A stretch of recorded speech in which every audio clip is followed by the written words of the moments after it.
Vaheguru Ji Ka Khalsa, Vaheguru Ji Ki Fateh. Welcome to The Politics Show. I'm Aaron Dillon, and today we're joined by Andrew England Kerr, one of the Brexit Party's new West Midlands MEPs. Andrew, welcome to the show. It's great to have you on. Brexit dominating the headlines day in, day out. What a time to enter politics. How has your short term in politics been so far? An incredible experience. I mean, going to the European Parliament, mixing with a very different breed of politicians, the Brexit MEPs, an enlightening experience. If it finishes all in October, I will take back a very enriched experience. And the prospect of a no-deal Brexit appears to be moving closer by the day.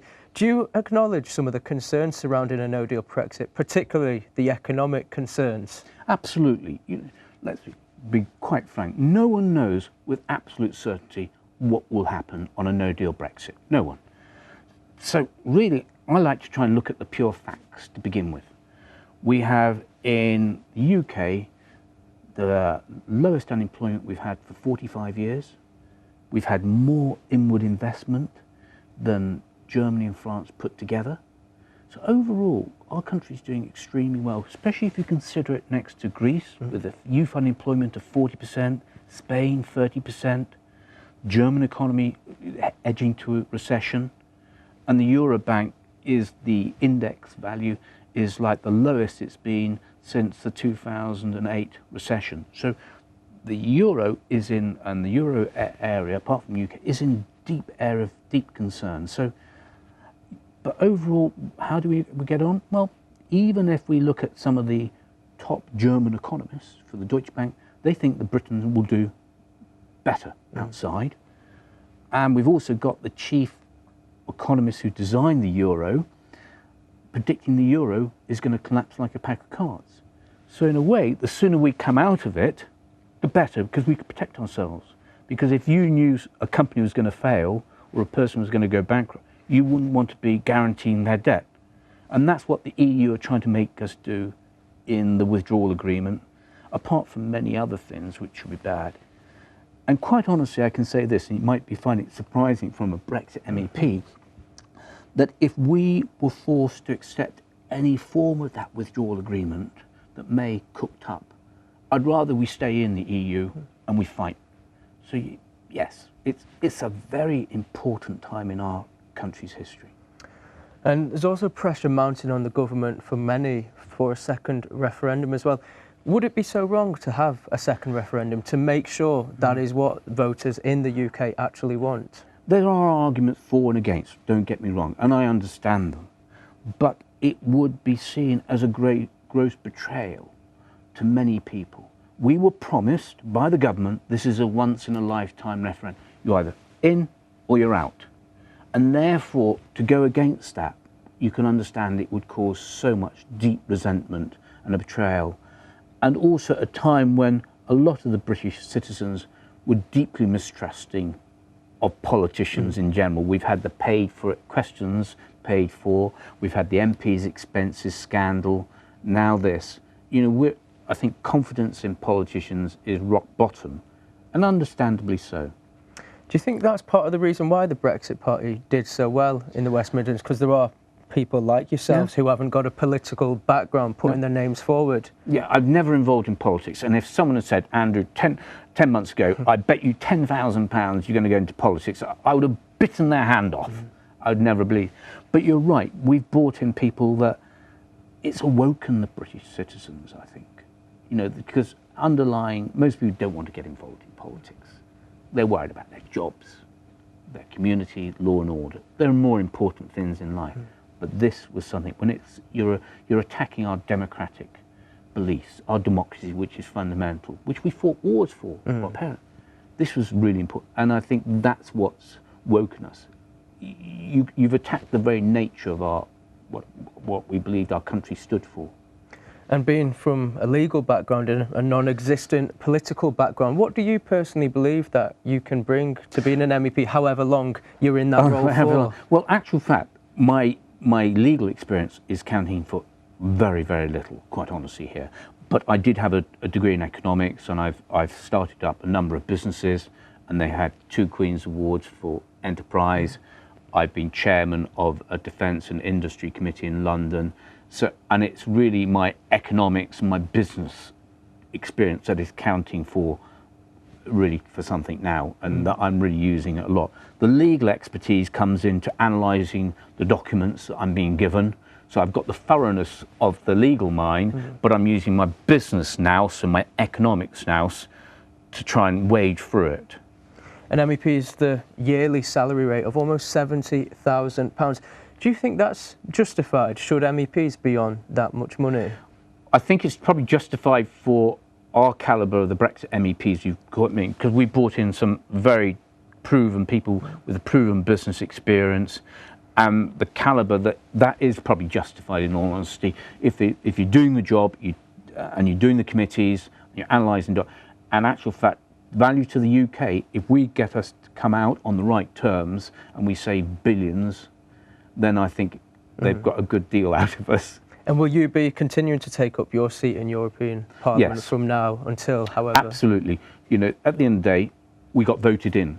So people put the trust in us, not just sending a message. So we are, in my view, very morally committed and legally committed. Once we're in there, we must there to fight for the best of British interests, which is in really not just British interests in general, but it means British industry, British jobs.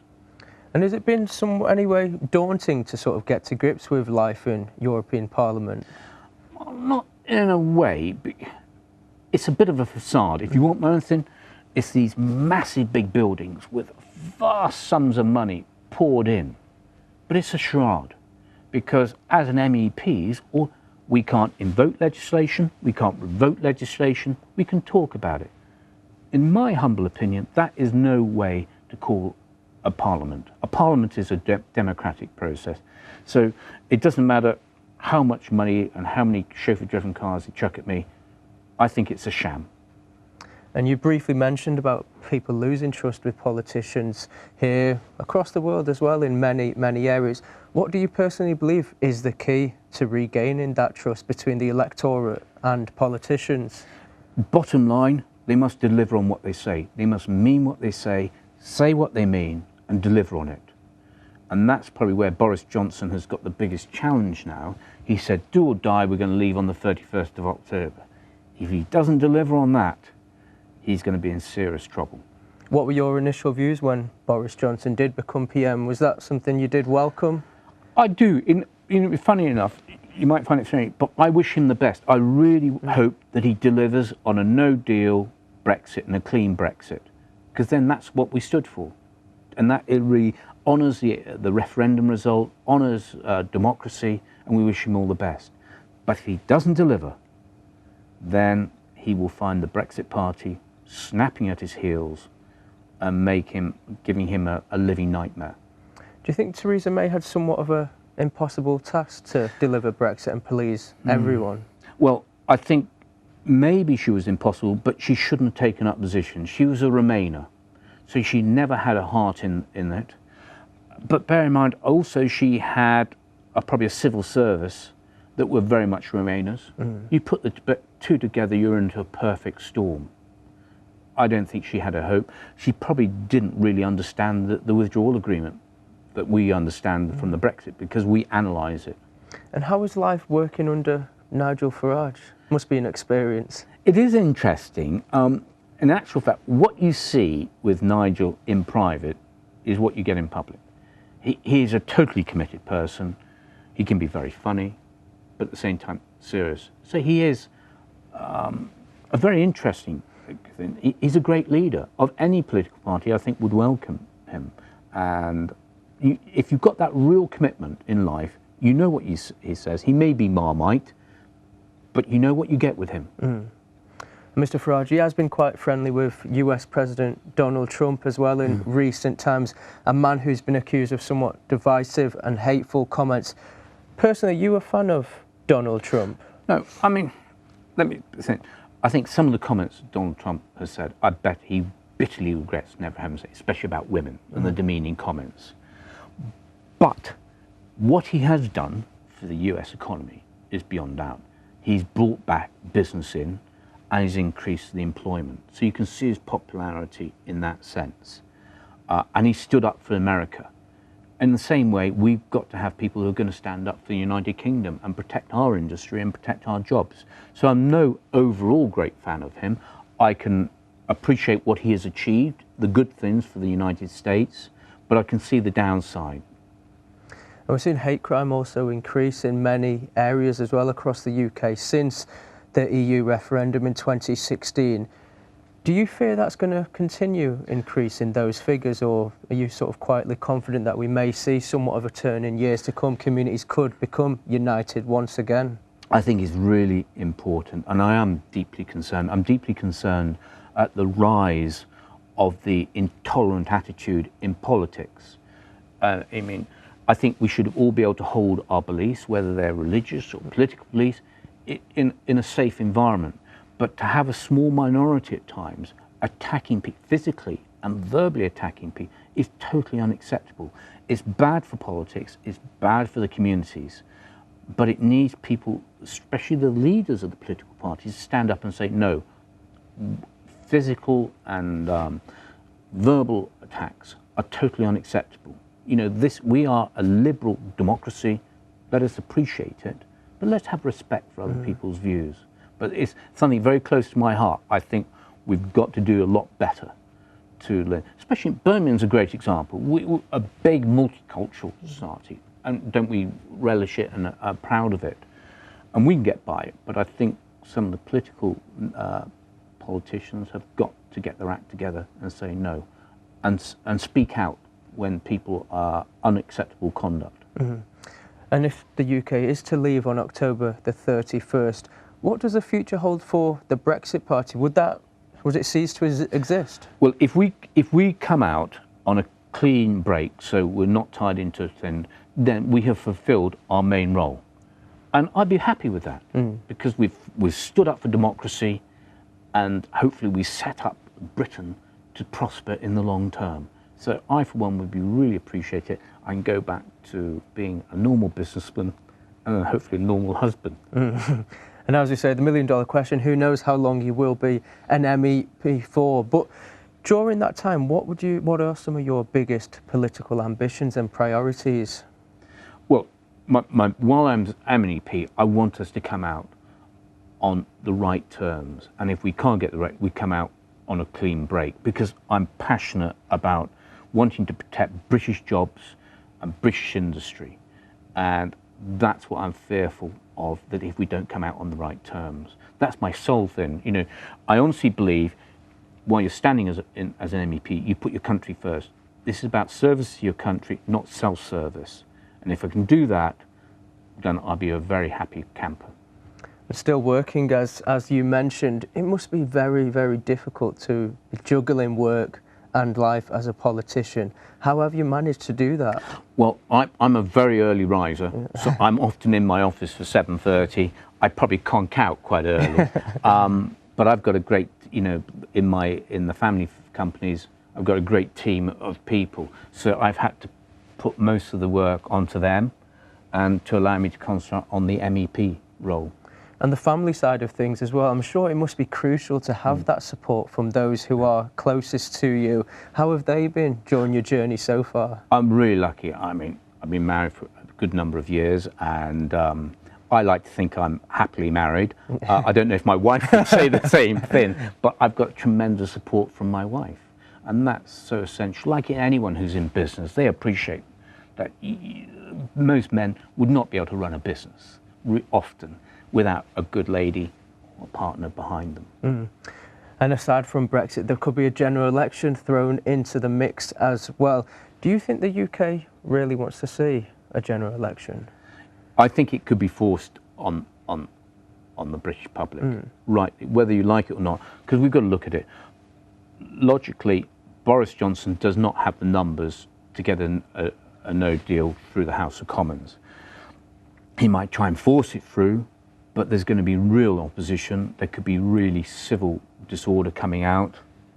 You can see the logic for a general election, because they will stand on to get the mandate for whatever. And if the British public support him, oh be it. If the British public decide, no, we want a referendum, stay in, let the British public decide. I mean, I have actually found a lot more confidence in the British public than some politicians do, because I don't think at the moment there is a serious disconnect, obviously, between the referendum result and the House of Commons, and that's what has annoyed a lot of people, and we need to have that resolved. I do fear that this could cause disunity and discontent for 10 or 15 years, but so be it. That might be the price we have to pay for democracy. And if there was to be a general election in the not too distant future and the Brexit Party was to be involved in that, how many seats realistically do you think the Brexit Party could secure? That's going to be, I don't think anyone can accurately answer that. I can't, because very much will depend on the circumstances. If Boris Johnson does not deliver on his do or die by the 31st of October, his confidence, his popularity and credibility will plunge, in which case the amount of Brexit MEPs could be quite considerable number. If he does deliver, then there, as you quite rightly pointed out, there is little purpose, role, potentially for the Brexit Party.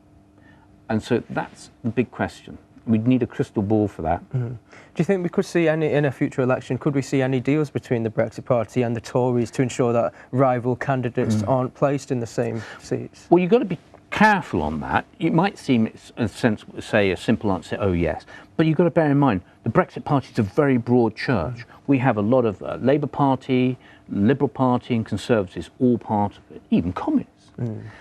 And so you can't say, oh well, we'll all switch vote. No, they will make their own decision up. However, in one sense, we've seen the Liberal Party and some of the other, Plaid Cymru, form alliances to contest a recent election, which they won through tactical voting. Therefore, logic dictates that if the Conservatives don't come to some form of alliance, the Corbyn could come in to power, which that fills a lot with horror. So, logically speaking, they should do something if he doesn't deliver a clean break. Another key issue as well facing politicians is social media and the abuse aimed at politicians as well on social media. Are you on Facebook or Twitter? And I mean, have you experienced any form of abuse via those platforms? Well, not too very much. Really, I've been very limited to it. But actual fact, Nigel Farage did give us one good tip. He said, don't look at it. And I think that's quite a good tip, because if you allowed a very vocal, nasty minority to intimidate you, it would stop you doing your job, what you honestly believe is right. And so I purposely don't look at it. We have some of the employees, and they will let me know if there's anything I need to go through, but I will just concentrate on trying to do my main job. But because it is a deep concern. I think it comes down to the assaults we've seen on candidates and supporters. And that's deeply worrying, as I said before. But I'm not intimidated. And I think also if you're elected, you have to take it. Why do you think we've got to a stage in society where people aren't afraid to express those views on social media, but if you saw that person in the street, you probably wouldn't dream of saying those things to them? It's too easy, isn't it? It's a bit of a coward's way out.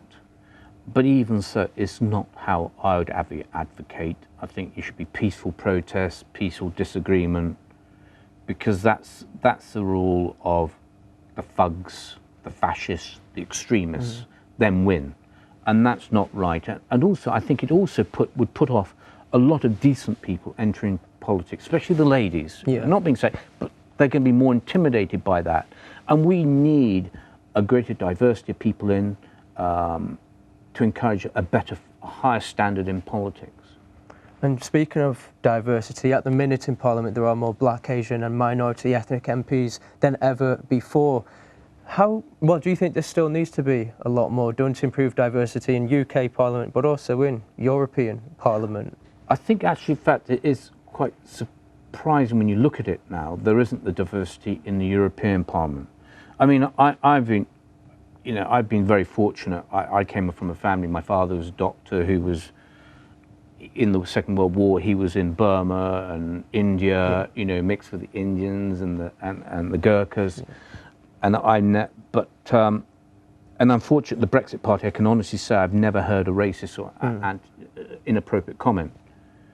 But I do, and I'm passionate that people should be treated totally equally. I don't care whether black, white, yellow with pink spots, whatever. It's how how the people act that's important.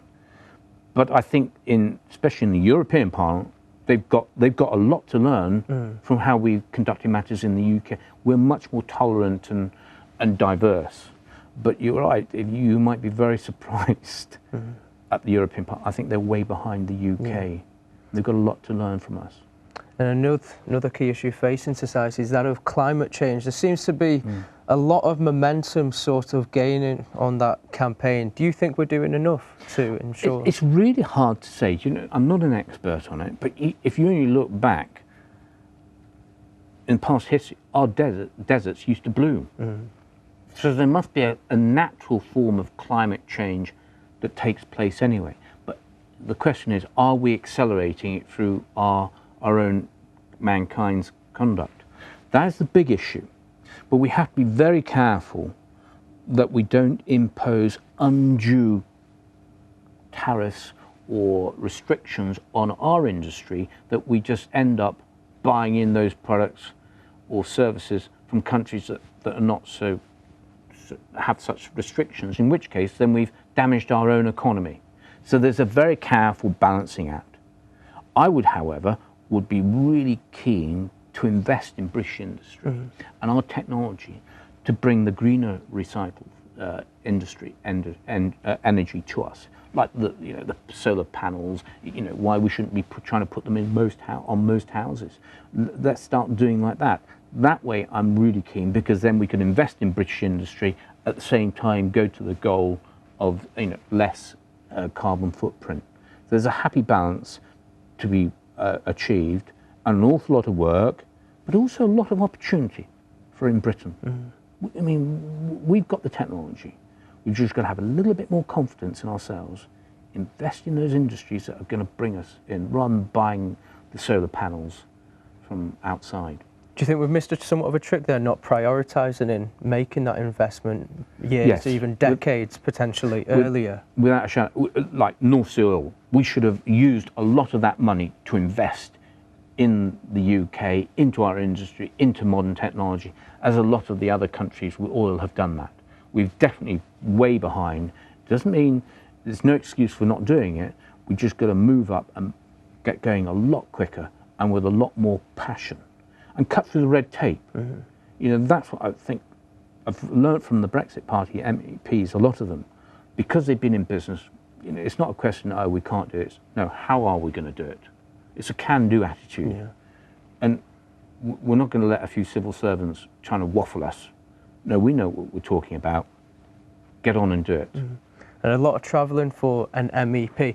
For those who may be interested in going for that role in the future, what's a typical day involved for yourself, from the day you wake up to get into European Parliament? Well, if I want to try and get them a Monday morning, and it might mean getting up at 3 to catch a 6 o'clock flight from Birmingham, or depending on the thing. So it's a long day, don't get me wrong, and often if you're going to meet up with people, then you're going to have a working dinner. So it is very time consuming. If you're going to do it properly, you know, and do the committees, research your committee work, so you can ask informative questions. But as for an MEP, hopefully there will not be a role for people to take place in the future. And what would you say has been the most challenging aspect of life as a member of European Parliament so far? I think for me, it is being able to try and come up to the right standard.